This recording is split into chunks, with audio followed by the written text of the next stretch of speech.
Hello students, कैसे हो आप सभी। मैं हूं गुरदीप और ऑनलाइन स्टडी में आपका स्वागत है।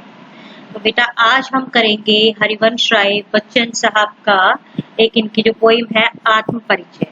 तो कविता करवाने से पहले मैं आपको थोड़ा सा हरिवंश राय बच्चन जी के बारे में थोड़ा सा बता देना चाहती हूँ कि हरिवंश राय बच्चन जो है ये राष्ट्र कवि है और इनका जो जन्म है वो 1907 में इलाहाबाद में हुआ और इनकी प्रमुख रचनाएं हैं मधुशाला, मधुबाला, मधुकलश, निशा निमंत्रण, एकांत संगीत, आकुल अंतर, मिलन यामिनी, सतरंगिणी, आरती और अंगारे, नए पुराने झरोखे, टूटी फूटी कड़ियां, ये तो थे इनके काव्य संग्रह। आगे है क्या भूलूं क्या याद करूं, नीड़ का निर्माण फिर बसेरे से दूर, 10 द्वार के सोपान तक।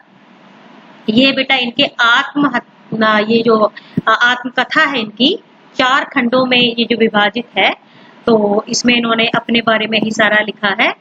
आगे है बेटा हेमलेट, जनगीता, मैकबेथ, ये इन्होंने अनुवाद किए हैं और प्रवासी की डायरी इनकी डायरी विद्याशैली में लिखी हुई रचना है। ठीक है, और इनका जो पूरा जो साहित्य है वो बच्चन ग्रंथावली के नाम से 10 खंडों में प्रकाशित है। और अगर इनके हम निधन की बात करें तो सन 2003 में मुंबई में ही इनका निधन हो गया। शायद आप सभी को पता हो कि ये जो अमिताभ बच्चन जी हैं उनके पिताजी हैं। ठीक है बेटा, तो आत्म परिचय है इनकी कविता का नाम। आत्म परिचय क्या होता है बेटा? आत्म परिचय होता है अपना परिचय। आत्म मतलब अपना खुद का परिचय। तो कवि ने यहाँ पर मैं शैली प्रयोग की है और अपना परिचय उन्होंने दिया है। तो कवि क्या कहते हैं, मैं जग जीवन का भार लिए फिरता हूँ, फिर भी जीवन में प्यार लिए फिरता हूँ। कवि कहते हैं कि मैं जग जीवन का भार मैंने उठा लिया है, मैंने सांसारिक जिंदगी जीना शुरू कर दिया है, फिर भी मैं जीवन में प्यार लेकर घूम रहा हूँ। बड़ा मुश्किल होता है कि जिंदगी को अपना लेना और प्यार से घूमना, ये इतना आसान नहीं होता।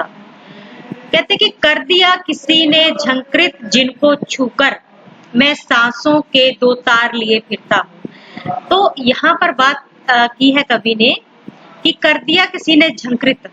किसने कर दिया? यहाँ पर कवि अपनी पत्नी के बारे में बात करता है कि जब पत्नी का आगमन उनकी जिंदगी में हुआ तो उनकी जिंदगी में बहार छा गई, उनका जीवन खुशनुमा हो गया। ऐसा लग रहा था जैसे कि किसी ने, जैसे वीणा पर अगर अचानक ही जैसे जब हाथ पड़ जाता है तो वीणा स्वयं ही झंकृत हो जाती है, मतलब उसमें से स्वर निकलने शुरू हो जाते हैं, है ना। तो ऐसे ही उसको कवि को लगा कि मेरे हृदय रूपी वीणा को जो मेरी पत्नी के प्यार रूपी हाथों ने सहला दिया और उसमें से जो है प्यार का जो झंकृत है, जो स्वर है वो निकल पड़ा। लेकिन ये सुख कवि के जीवन में बहुत लंबे समय तक नहीं टिक पाया, क्योंकि उनकी पत्नी की जो है डेथ हो जाती है, उसका निधन हो जाता है। तो आगे कवि लिखते हैं कि मैं सांसों के 2 तार लिए फिरता हूँ, क्योंकि बड़ा मुश्किल हो जाता है जीवन साथी के बिना जीना।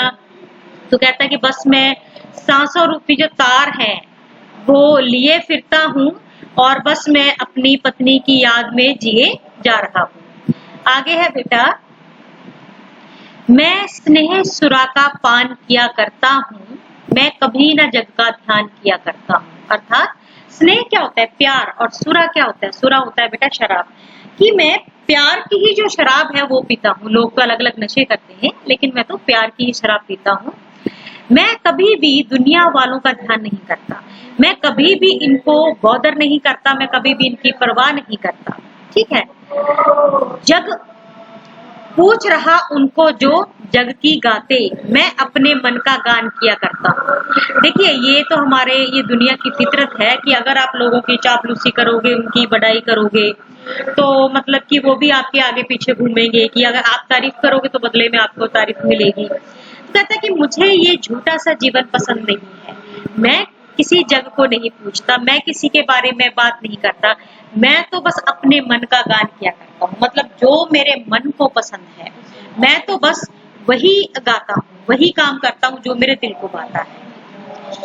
मैं निज उर के उद्गार लिए फिरता हूँ, मैं निज उर के उपहार लिए फिरता हूँ। उद्गार होते हैं बेटा भावनाएं। कहते हैं कि मेरे दिल में मेरी अपनी भावनाएं जो है वो छिपी हुई है, और ये मेरी भावनाएं मेरे लिए बहुत मायने रखती है, ये बहुत इम्पोर्टेंट है। इसीलिए ये मेरे लिए क्या है, ये जो मेरी उर की, मेरे हृदय की जो भावनाएं हैं, ये मेरे लिए गिफ्ट के समान है, मेरे लिए उपहार के समान है, जिसे मैं हमेशा अपने साथ लिए घूमता हूँ। है यह अपूर्ण संसार न मुझको भाता, मैं स्वप्नों का संसार लिए फिरता हूँ।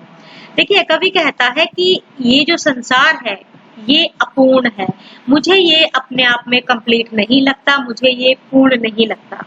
ठीक है, इसीलिए मैंने तो अपनी ही सपनों की दुनिया बना रखी है और मैं तो उसी में विचरण करता हूँ, उसी में ही मस्त रहता हूँ। अर्थात संसार अच्छा है बुरा है उनको कोई मतलब नहीं, बस वो अपनी यादों के सहारे, अपनी ही सोच के सहारे कभी घूमते रहते हैं। आगे है बेटा, मैं जला हृदय में अग्नि दहा करता हूँ, सुख दुख दोनों में मगन रहा करता हूँ। तो क्या कहते हैं कि मैं अपने हृदय में एक अग्नि जला कर रखता हूँ। दहा का क्या अर्थ होता है, जलाना।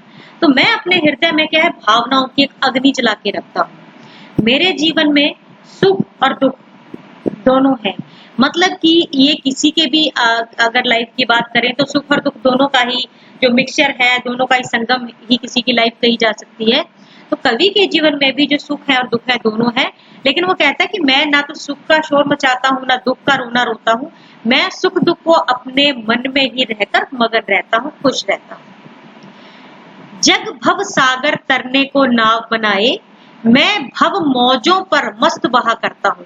कहते ये जो दुनिया है ना, ये हम कहते हैं ना संसार रूपी जो भव सागर है, इसको पार करने के लिए ये करो वो करो, ये तो इसमें फंसे रहोगे। मतलब कि जो दुनिया है ये भव सागर, यानी कि ये दुनिया रूपी सागर तरने को, पार करने को नाव बनाती है, यानी कि वो ऐसे काम करती है कि जिससे उनका पार उतारा हो जाए। जैसे कि सिमरन करती है, अच्छे काम करती है, तीर्थों पे जाती है, गंगा नहाती है। लेकिन कवि कहता है कि मैं तो भव मौजों पर, मौज क्या होती है बेटा, मौजों ये होती है लहरें, तरंगे, कि मैं तो दुनिया के जो सुख दुख की ये जो मौजें हैं, तरंगे हैं, लहरें हैं, मैं तो इन पर बैठ के बस बहा करता हूँ और इसी में मस्त रहता हूँ। मैं तो इसी में ही जो है मैं खुशी मनाता हूँ। मुझे किसी मतलब कि उसकी जरूरत नहीं है कि मैं भवसागर तर जाऊं, मुझे ऐसे कुछ भी करने की आवश्यकता नहीं है। मैं इस संसार में खुश हूँ।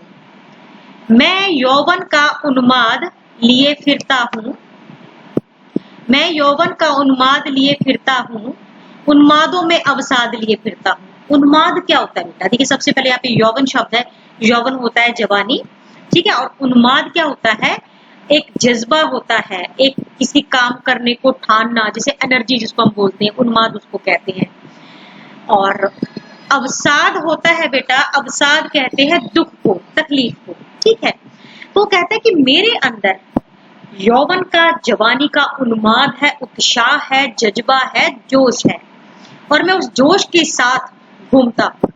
लेकिन एक है कि मेरे उस उन्माद में भी, यानी कि मेरे इस जोश में भी अवसाद यानी कि दुख जो है वो छिपा हुआ है, ठीक है। तो बेशक मेरे अंदर जो है उन्माद है, जोश है, लेकिन उस जोश के अंदर भी अवसाद है, मैं दुख को लिए घूम रहा हूँ। जो मुझको बाहर हंसा रुलाती भीतर, मैं हाय किसी की याद लिए फिरता हूँ। अर्थात कहता है कि मेरे अंदर ऐसा अवसाद है, ऐसा दुख है जो मुझे बाहर से तो हंसाता रहता है, लेकिन भीतर ही भीतर वो मुझे रुलाता है। मुझे अपनी हालत पे रोना आता है, लेकिन कभी भी मैं जो रोना है अपना बाहर शो नहीं करता, बाहर दिखावा नहीं करता कि मैं तकलीफ में हूँ, बल्कि मैं बाहर से हंसता रहता हूँ।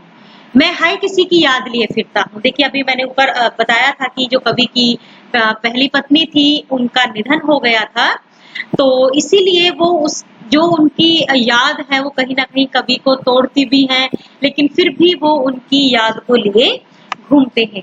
तो बेटा ये कविता बस आज के लिए इतनी ही। आप इस कविता को अच्छे से, आपने ये वीडियो बार बार देखना है, इसकी जो प्रसंग व्याख्या है आपने इसे अपनी कॉपी पे करना है, ठीक है। तो आज के लिए बस इतना ही, और कल फिर आगे जो है, जो इसकी जो बाकी पार्ट है कविता का, वो मैं करवाऊंगी। तो आज के लिए बस इतना ही। उम्मीद करती हूँ आपको समझ में आ गया होगा।